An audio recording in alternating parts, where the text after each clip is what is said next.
大家好，我是董香明，今天给大家分享丝瓜汤的做法，清淡少油，特别适合减肥人士。下面看一下具体的操作方法。先准备2块钱的瘦肉切成薄片，切的时候看好纹路，顺纹切丝，逆纹切片。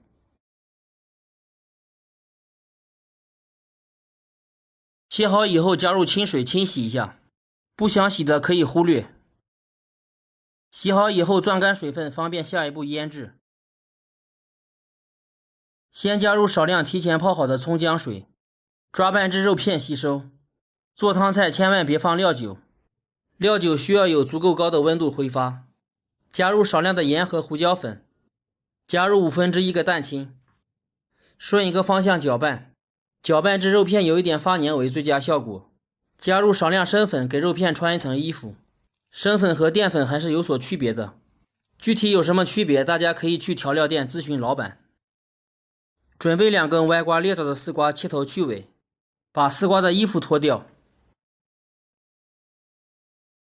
接着把丝瓜切成滚刀块，丝瓜极容易缩水，最好还是切大一点，否则喝汤需要用皂粒来喝。准备几根小葱白切成段，生姜切成菱形片。锅里水开后下入丝瓜焯水，再次开锅后大约10秒倒出。锅洗干净，加入少量油，下入葱姜炒出香味。炒好以后加入开水，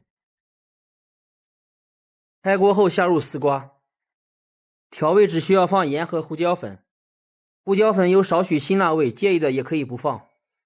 把火调到最小，或者直接关火后下肉片。火太大的话，容易把肉片上面的蛋清和生粉冲散。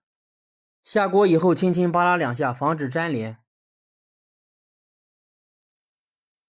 火稍微调大一点，开锅以后撇掉浮沫，油也会彻底飘起来，尽量撇干净一点。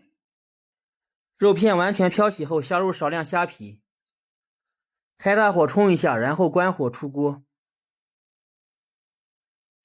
一份清淡又不失鲜味的丝瓜肉片汤就制作完成。